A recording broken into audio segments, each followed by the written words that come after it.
Hola a todos, buenas tardes. Bueno, para continuar con esta dupla de temas de ginecología, vamos a ver el siguiente tema, que es patología benigna de mama. Igualmente, pues yo soy Melissa Méndez, es un gusto estar aquí con ustedes. Gracias al doctor Treviño por esta oportunidad y vamos a empezar. Vamos a ver primero que nada la definición. Las patologías benignas de mama, pues bueno, son un conjunto de alteraciones en el tejido mamario. Estas no tienen la capacidad de diseminarse y responden a los mecanismos de tipo hormonal. También factores externos, como son los hábitos nutricionales y los estilos de vida. Estas, sí, en algunos casos, pueden elevar el riesgo de patología mamaria maligna, pero eso no significa que sean la antesala para un carcinoma mamario o algo por el estilo. Estas van a estar manifestadas por dolor mamario, alguna masa, nódulos, se puede encontrar sensación de turgencia, irritabilidad mamaria, secreción o alguna descarga por el pezón e inflamación e infección, como lo vamos a ver más adelante, porque vamos a presentar la clasificación. Vamos a ver la epidemiología. Aquí antes que otra cosa, quiero destacar el dato en ARM de este tema, que también viene en los simuladores, ya también me tocó. Dice, o más bien pregunta, ¿cuál es el tumor benigno más frecuente en mujeres? Y ustedes tienen que poner fibroadenoma mamario, eso grábenselo porque si viene, ya me vino en muchas preguntas. Tumor benigno más frecuente, tumor mamario benigno más frecuente, fibroadenoma mamario. Bueno, para esto vamos a ver primero que más de la mitad de todas las mujeres desarrollan alguna vez en su vida alguna forma de enfermedad benigna después de los 20 años, porque esto responde a cambios hormonales. El cáncer de mama en México se encuentra en un 12% en mujeres en edad reproductiva y estos tumores constituyen el 20% de la patología mamaria. Vamos a ver que hay de contenido sólido y líquido. Para la detección de todo esto, la edad recomendada para el inicio del examen mamario rutinario es a partir de los 19 años. Este es el tamizaje. Más que otra cosa es el tamizaje, la detección del tamizaje para unas pacientes de alto riesgo, las que tienen pues alto riesgo. En pacientes con BRCA y BRCA2 vamos a iniciar la exploración médica mamaria entre los 18 a 21 años de edad. Se debe iniciar entonces un año previo que en la población sin factor de riesgo. Los factores de riesgo para desarrollar enfermedad benigna mamaria van a ser precisamente mutaciones en BRCA1 y BRCA2. Ante también que hayan utilizado anticonceptivos orales o alguna terapia de reemplazo hormonal, asimismo la gestación y lactancia, menstruación, perimenopausia y la posmenopausia, hiperestrogenismo, tabaquismo y dieta rica en grasa. Esto así tal cual lo dice la guía de práctica clínica. Entonces, en mujeres que tengan estos factores de riesgo, hay que empezar a hacer un tamizaje a temprana edad. Vamos a ver la autoexploración de mama. No lo vamos a ver tal vez todo tal cual, pero sí es importante recalcar cómo se hace, porque realmente yo creo que todos hemos visto alguna vez alguna paciente, una señora que realmente nos menciona que no sabe cómo realizarlo. Entonces, aquí en cuanto a la exploración, autoexploración mamaria, hay un dato importante que nos pueden preguntar. Esta se debe realizar entre el quinto y séptimo día, posterior a la menstruación, y en menopáusicas puede ser un día fijo. Entonces, si tenemos una mujer en edad fértil, vamos a decirle, ok, cuando termine su menstruación, del quinto al séptimo día antes, una semana después, perdón, va a realizarse la autoexploración mamaria. Y esta, como bien hemos visto, primero se debe hacer acostada y le vamos a decir a la paciente, no, pues usted se va a acostar con su mano bajo la cabeza y únicamente con sus dedos tiene que hacerlo con las dos mamas, se va a palpar la axila, se va a presionar el pezón para ver si hay alguna secreción y movimientos cervicales y circulares, perdón, verticales y circulares. Así es como se realiza. Y posteriormente, lo vamos a ver en la siguiente diapositiva, que les decimos que lo deben realizar paradas. Y aquí está también, y también les podemos decir a las a las mujeres más jóvenes que frente al espejo. Hasta recuerdo que algunas marcas de toallas sanitarias hacen campañas de esto y es muy importante. Les decimos que deben revisar la forma del pezón, sus contornos, algún cambio de textura en la piel y sobre todo compararlas, así decirles, ¿no? Señora, pues tiene que verse frente al espejo y acostada y pone su mano así y se explora todo. Eso es muy importante. ¿Por qué? Porque la guía de práctica clínica también lo menciona. Es la única forma en la que las pacientes pueden ellas mismas decir, oh, siento algo raro, siento una bola, siento, ¿no? Y bueno, aquí esta diapositiva se ve muy llena, pero no, realmente solo les voy a decir la clasificación rápida y de ahí vamos a arrancarnos con las patologías más importantes. Como bien decíamos, tenemos obviamente lo que nos compete el día de hoy, la patología mamaria benigna. La maligna, pues obviamente solo va a ser el cáncer de mama. La benigna vamos a tener anomalías del desarrollo, aquí lo puse de este lado derecho en la tabla. Las anomalías del desarrollo puede ser la politelia, polimastia, amastia, ¿no? Los trastornos funcionales, que es la galactorrea, la telorrea, también lo vamos a ver, procesos inflamatorios como la mastitis, enfermedad de Mondor, mastopatía fibroquística, que son las más comunes, procesos pseudotumorales como la ectasia ductal, necrosis grasa, lesiones proliferativas como fibrosis, adenosis, quistes mamarios, tumores benignos como el adenoma, papiloma, fibroma, fibroadenoma. Todo esto lo vamos a ver más adelante en las lesiones proliferativas. Esto sí, apréndanselo porque yo la verdad, les voy a ser sincera, no me sabía el nombre de la clasificación hasta que me lo preguntaron y dije, oye, ¿cómo que no me sé eso? Bueno, las lesiones proliferativas se clasifican por la clasificación de DuPont y Page, que esta vamos a tener lesiones no proliferativas y las proliferativas con y sin atipia. Eso es lo único que se tienen que saber. Ahorita vamos a ver cada una. Vamos a empezar con los trastornos funcionales. En estos nos compete, y el más importante, es la telorrea. La telorrea no va a ser más que una secreción espontánea, pero que no es fisiológica procedente de nuestro pezón. Aquí les puse el dato en ARM también de este tema. La causa más frecuente de descarga patológica del pezón va a ser el papiloma intraductal y también ya vino en un simulador. Entonces, causa más frecuente de descarga patológica del pezón, papiloma intraductal. Y vamos a clasificarlo de acuerdo al tipo de secreción que tenemos. Tenemos secreción grumosa, purulenta, acuosa, serosa, sanguinolenta, hemorrágica y secreción lechosa o galactorrea. Y cada una se asocia a una lesión específica, con la cual la podemos pues relacionar y correlacionar. La secreción grumosa, esta principalmente es patognomónica de mastopatía fibroquística. Va a ser pegajosa de un aspecto hemorrágico y esta es mucho más frecuente en mujeres menopáusicas o perimenopáusicas. Recuerden, secreción grumosa con mastopatía fibroquística. La secreción purulenta, lógicamente, es más común verla en algún tipo de mastitis por su carácter inflamatorio. La secreción acuosa, esta sí es muy poco frecuente y esta ya es más de riesgo y nos puede sugerir alguna lesión maligna. Eso es, hay que recalcar. La secreción serosa, sanguinolenta, hemorrágica son los tipos más frecuentes y la causa principal va a ser el papiloma intraductal, recuerden. Y el pico de incidencia es a los 40 años de estos tipos de secreciones.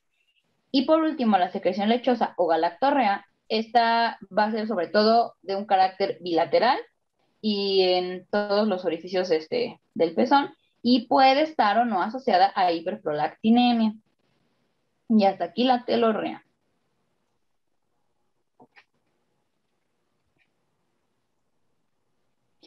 El siguiente apartado son los trastornos inflamatorios y aquí hay muchos datos muy interesantes y muy importantes. Lo vamos a separar en mastalgia y mastodinia, porque son los dos principales y bueno, los que siguen también. Pero aquí sí hay cierta confusión. La gente suele confundir mastalgia y mastodinia. Y uno dirá, bueno, y dime cuál es la diferencia, ¿no? Bueno, la mastalgia es el dolor mamario en general, únicamente el dolor. La mastodinia, ese dolor es muy específico porque es el principal síntoma de las mastopatías fibroquísticas y además, como definición, es el dolor mamario cíclico que va a aumentar en el periodo premenstrual y se alivia tras la menstruación. Por ejemplo, nos podrían preguntar, Dolor que se acentúa o responde a los cambios menstruales. Y uno diría, ay, pues mastalgia es dolor, ¿no? Algia, algos, dolor. No, es mastodinia. El dolor cíclico que aumenta en el periodo premenstrual es la mastodinia. Ahora, aquí tenemos una clasificación que es la clasificación del dolor mamario en general, o sea, de la mastalgia. Esta es la clasificación de Cardiff y aquí lo mencionamos. El dolor cíclico es igual a mastodinia y este se va a dar hasta en un 40% de las pacientes. Este, como ya lo mencionamos, se va a dar y experimenta cambios alrededor de la fase del ciclo premenstrual y va a ser bilateral. Se da sobre todo en mujeres premenopáusicas y va a ser un dolor punzante, tirante, penetrante, con mucha sensación de pesadez y pulsante. Es el dolor cíclico o mastodinia, es el más común. De ahí tenemos el no cíclico y el dolor en tórax. Como tal, el no cíclico es uno que no tiene patrón, que puede aparecer en cualquier momento y que es más variable, digámoslo así. Este va a ser pesado, severo, tirante, puede ser incluso quemante con una sensación de opresión y o pellizcos, y este no es tan común. Y el dolor en tórax pues ya no está asociado a las mamas. Ahora, en esto de la mastalgia, me acuerdo mucho que venía, el año pasado vino en el simulador y todos decían, ¿cómo que linaza para el dolor? Bueno, pues sí, la guía de práctica clínica menciona que como tratamiento no farmacológico para la mastodinia debemos incluir en la dieta de la paciente 25 miligramos de linaza diarios como tratamiento no farmacológico. Como tratamiento farmacológico, la primera elección va a ser meloxicam, piroxicam y naproxeno. Ya como segunda elección tenemos tamoxifeno 10 miligramos diarios o danazol en 200 miligramos diarios.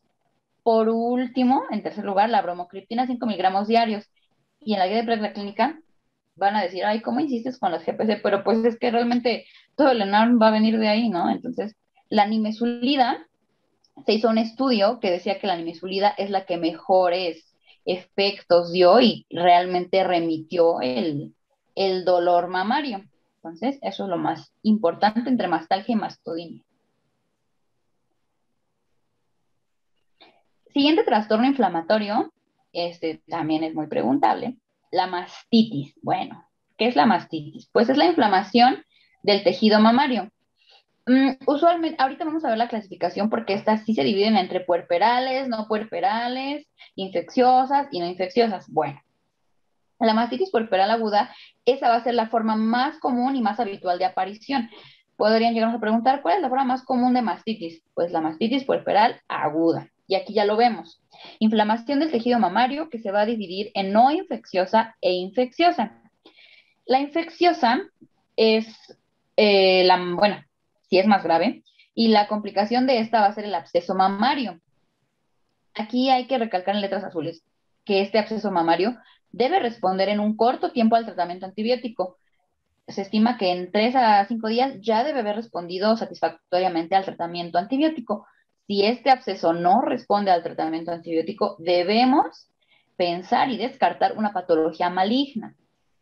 Para distinguir una mastitis infecciosa de una no infecciosa, la clínica de la infecciosa refiere que es una masa fluctuante que va a ser crepitante, o sea, como tal, la palpas y se va a crepitar, y hay cambios eritematosos. Y como agentes etiológicos más frecuentes, tenemos tres gérmenes principales en la mastitis infecciosa. En primer lugar, Staphylococcus aureus. Después, Streptococcus epidermidis y los estreptococos en general.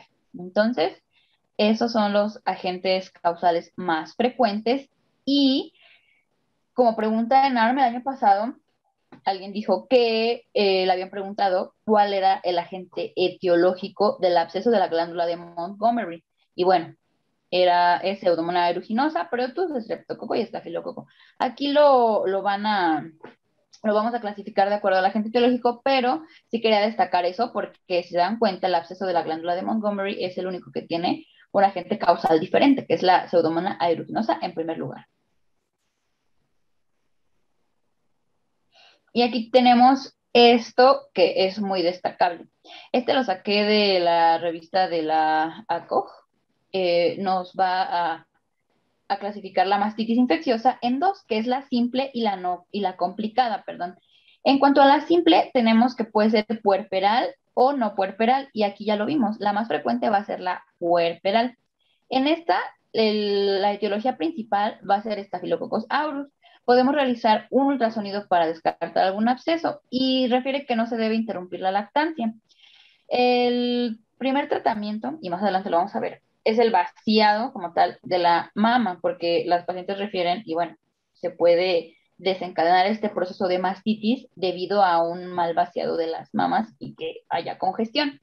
El tratamiento va a ser ciprofloxacino en 500 miligramos cada 12 horas o trimetoprim con sulfametoxazol. A veces se indica hacer un cultivo de la leche si no mejora en 48 horas y puede ameritar incluso tratamiento intrahospitalario, pero bueno, no sé la verdad en cuántos hospitales hagan cultivos de eso, pero es la indicación si no hay mejoría del tratamiento. Una mastitis infecciosa simple no puerperal, casi en el 90% de las ocasiones, es secundario a lesiones previas. Este es poco frecuente y va a dar síntomas generales ya más graves. Igualmente aquí hay que hacer un ultrasonido para si sospechamos algún absceso y el tratamiento va a ser AINES más amoxicilina con ácido clavulánico. En contraste tenemos la mastitis infecciosa complicada, que esta, como ya lo habíamos mencionado, la complicación más grave de la mastitis infecciosa es el absceso. En los factores de riesgo principales son ser de población afroamericana, ser una paciente obesa o con diabetes mellitus o igualmente inmunocomprometida. Aquí el diagnóstico igualmente con ultrasonido. El tratamiento va a ser vancomicina más punción del absceso y se puede repetir el ultrasonido en 14 días. Si es una mastitis infecciosa complicada puerperal, tiene un mejor pronóstico. Se hace drenaje y seguimiento y puede remitir. Si es no puerperal, se debe hacer cultivo, más vancomicina, más la aspiración y estar en control con los ultrasonidos. Si es una mastitis infecciosa complicada, la COG la menciona como fistulizante, esa ya está demasiado complicada, que hace fístulas y drena como por todos lados, se puede remitir espontáneamente o tras el drenaje y puede ameritar un drenaje repetido de abscesos e incluso cirugía.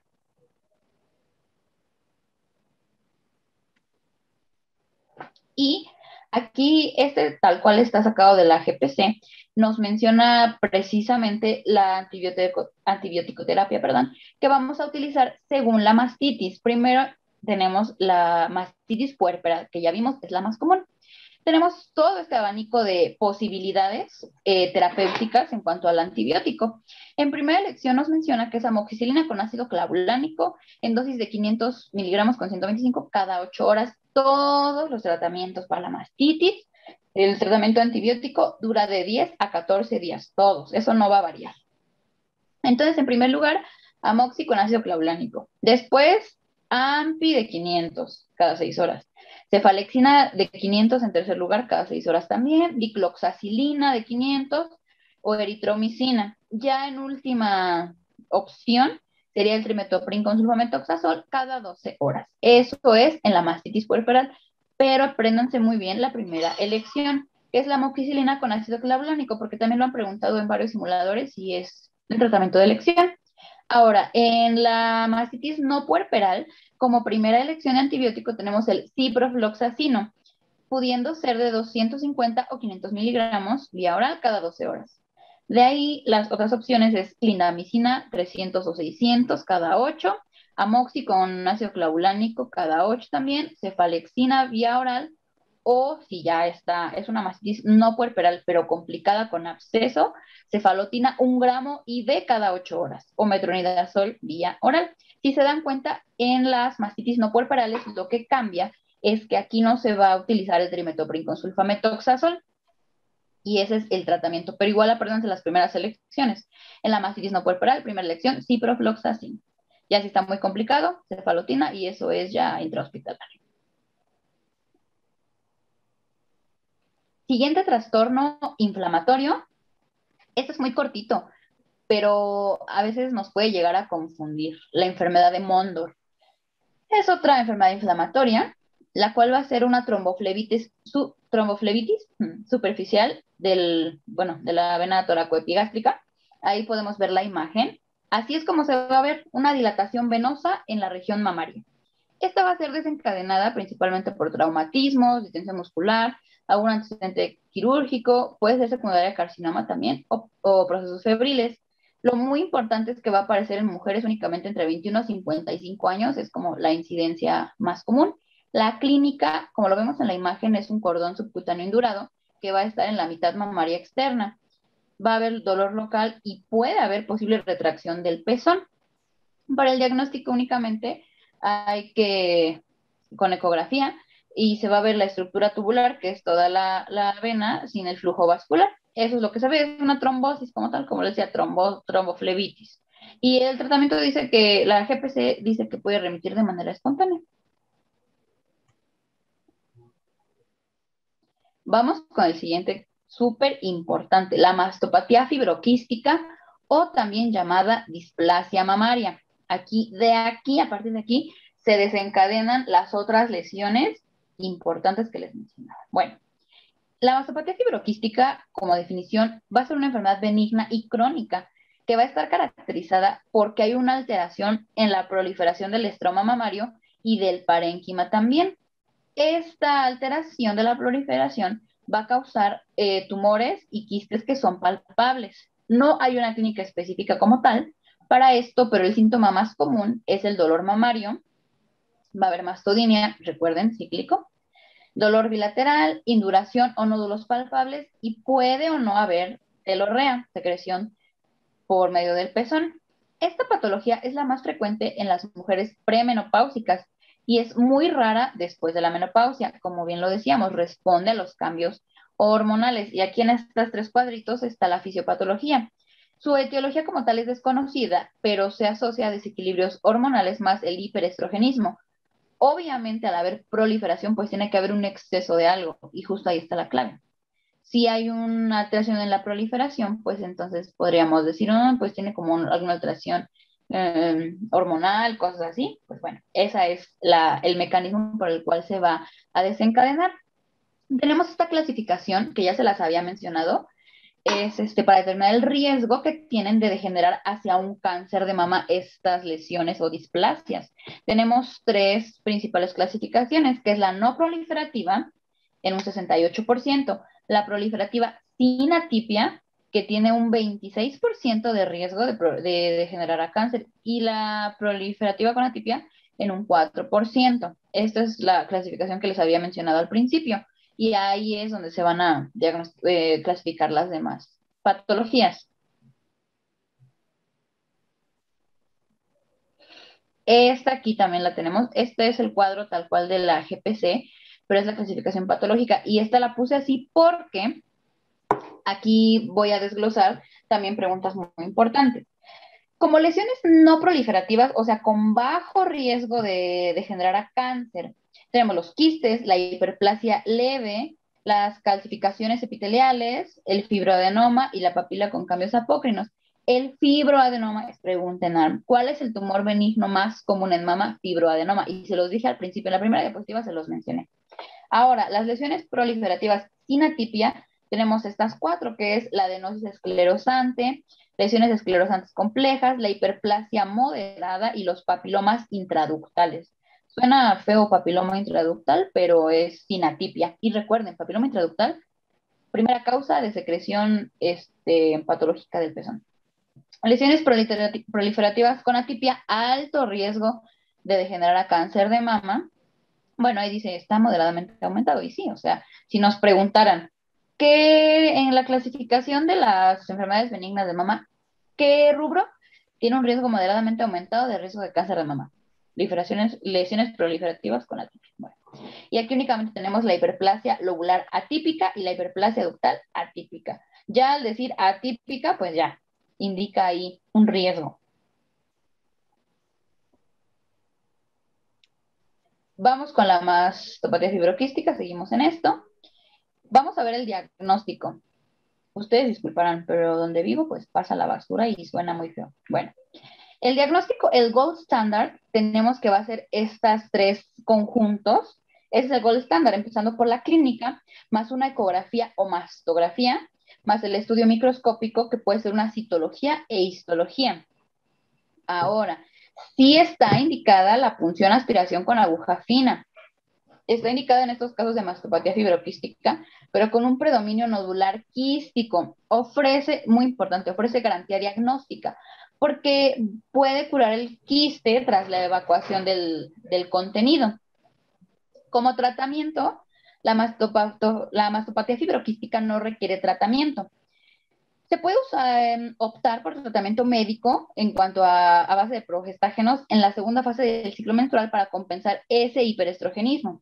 Y puede ser útil también en cierto caso progestágenos en gel para el tratamiento local. La GPC, así tal cual dice, tratamiento no farmacológico para la mastopatía fibroquística, aceite de onagra. Yo la verdad no sé qué es el aceite de onagra, pero se las paso al costo porque nos lo pueden preguntar también. Tratamiento no farmacológico para la mastopatía fibroquística, aceite de onagra. ¿Qué? Lo leí en la GPC y me lo dijo el doctor Treviño. Ya está.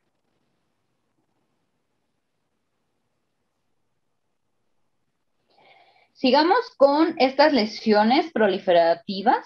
Vamos a ver el fibroadenoma.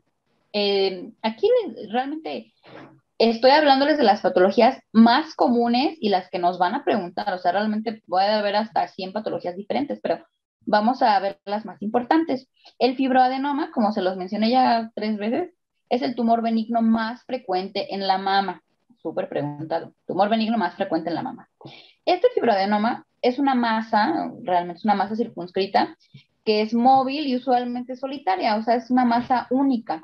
Va a ocurrir antes de los 30 años y en pacientes de menos de 30 años presentan regresión, o sea, pueden como desaparecer. Y en las mujeres posmenopáusicas pueden degenerar a calcificaciones que aparecen en el ultrasonido como, o en la mastografía como calcificaciones. Va a estar formado por la hiperproliferación de elementos epiteliales y mesenquimatosos de la mama, que pueden estar bien diferenciados, pero siempre el carácter predominante va a ser fibroso frente al glandular. O sea, no es como tal una proliferación de, ay, tengo más glándula mamaria. No, realmente es fibrosis de ese tejido. Predomina ese desarrollo de fibrosis. El riesgo de cáncer en este fibroadenoma va a aumentar moderadamente si el fibroadenoma es complejo. Si se encuentran datos de microcalcificaciones satélites, se va a tomar una biopsia. En cuanto a la epidemiología, este va a estar más comúnmente encontrado en mujeres de 20 a 40 años y también por los cambios estrogénicos pueden aparecer durante el embarazo como una masa palpable y sutilmente dolorosa. A la exploración física, como aquí lo estamos viendo, es un tumor de tamaño variable, no son tan pequeños, puede ser de 2 a 5 centímetros. La forma es esférica o discretamente alargada, así como un hot dog. Lobulada, la consistencia va a ser dura, elástica, los límites van a estar bien definidos y generalmente es doloroso.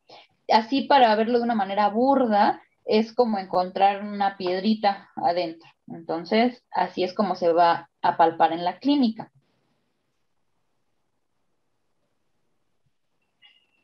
Ahora, aquí vemos una súper importante en cuanto a la mastografía, porque también ponen imágenes. Entonces, bueno, en cuanto al diagnóstico, la primera elección va a ser el ultrasonido, observando calcificaciones grandes, gruesas, que van a aumentar con el tiempo. Y en la mastografía, aquí se lo puse en rojo, la imagen típica es en palomitas de maíz.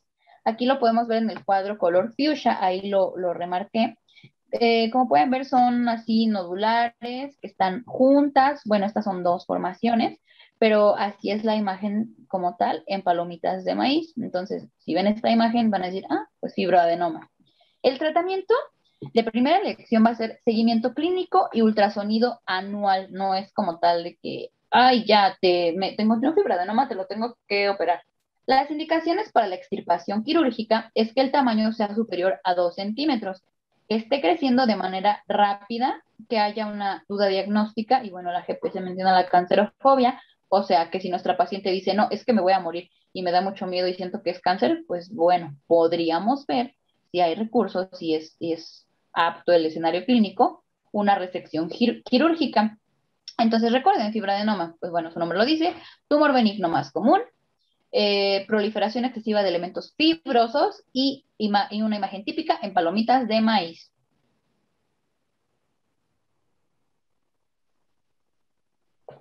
Ahora tenemos el papiloma intraductal. Este, ya lo mencionamos en previas ocasiones, es la causa más frecuente de la descarga patológica del pezón. Causa número uno de telorrea, papiloma intraductal. Este es una proliferación de las células epiteliales de los conductos galactóforos sobre el eje fibrovascular. En esta imagen lo podemos ver.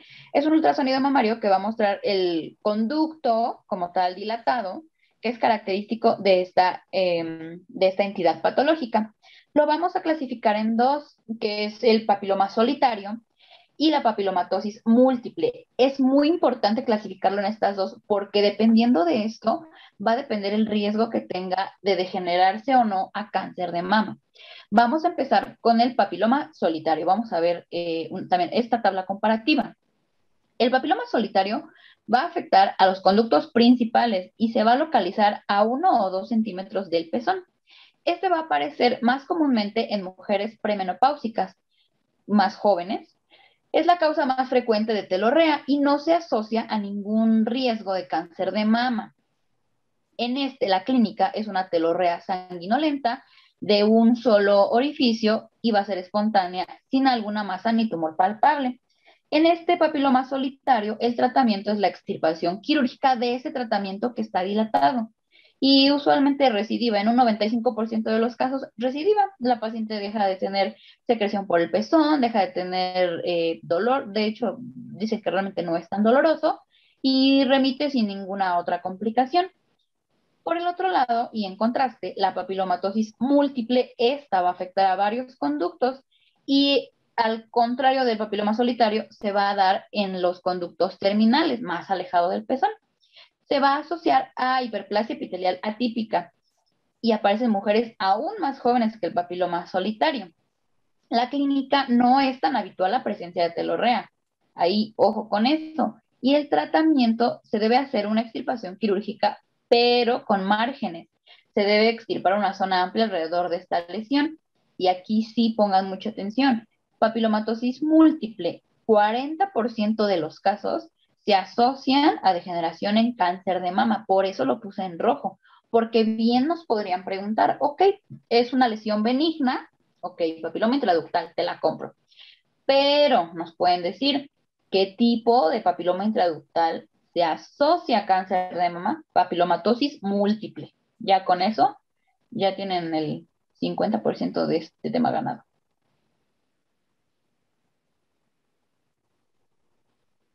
Y hasta ahí el papiloma intraductal.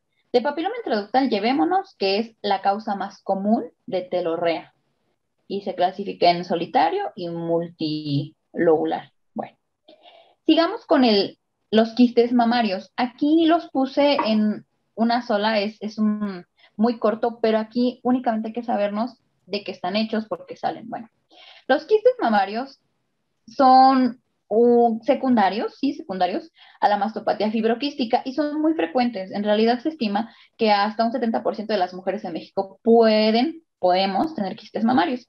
La máxima incidencia de estos quistes se va a dar entre los 40 a los 50 años de edad. Y la clínica, aquí es como los vamos a diagnosticar.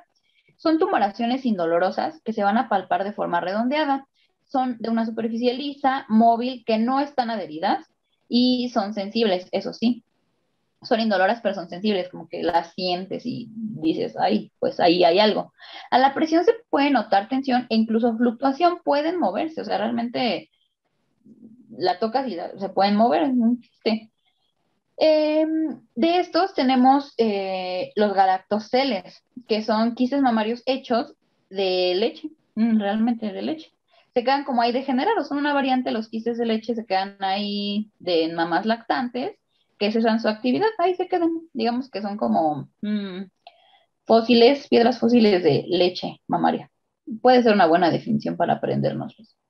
En cuanto al diagnóstico, la primera elección va a ser el ultrasonido. Se van a visualizar esos nódulos anecogénicos de límites muy precisos, realmente como aquí lo vemos en la imagen. Se ve ahí esa caniquita redondeada muy bien delimitada. La morfología es regular, entonces, como bien les digo, es ahí la bolita, tal cual. El tratamiento es la aspiración por punción. Si un quiste mamario es palpable y visible, lo podemos aspirar por punción y remite como si nada.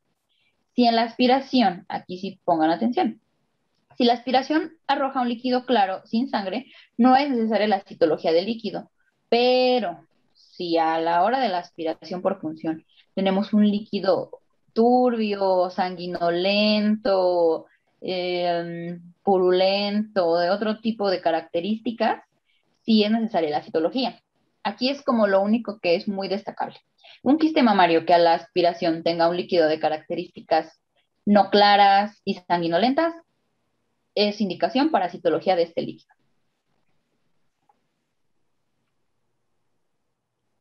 Por último, y no menos importante, tenemos el tumor filoides. Esta imagen es, bueno, yo cuando estaba releyendo este tema sí es muy llamativo a la vista, porque realmente es un conjunto de vasos y proliferaciones de tejido. El tumor filoides, lo más destacable, y apréndanse, que su comportamiento es limítrofe. Este está ahora sí que entre el bien y el mal.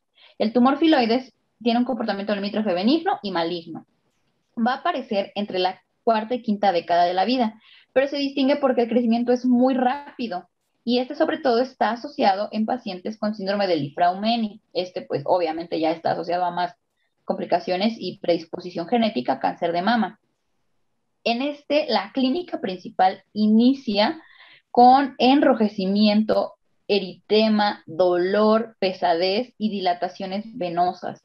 Se refiere en la literatura que este tumor filoides es como un cúmulo de venas y tejido. Entonces las pacientes refieren como de, ay, me salió una bolita con muchas venas alrededor, pero después se me empezó a dilatar como toda la zona con muchas venas y mucho dolor.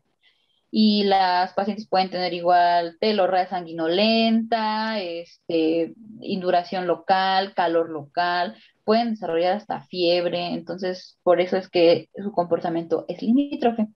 En este, el tratamiento sí es cirugía para resección amplia con un margen mínimo de 1 centímetro, pero imagínense en la paciente de la primera imagen, ahí, bueno, no soy oncóloga obviamente, pero pues ya se ve muy afectada toda la zona, igual y hasta una mastectomía. El pronóstico es adverso en realidad. En este sí hay que priorizar y realmente acudir más con el oncólogo y estas cuestiones porque, como bien les digo, lo más destacable aquí que ustedes tienen que aprenderse es que es el único tumor benigno con comportamiento limítrofe. No es ni maligno ni benigno, sino todo lo contrario, es una mezcla de los dos.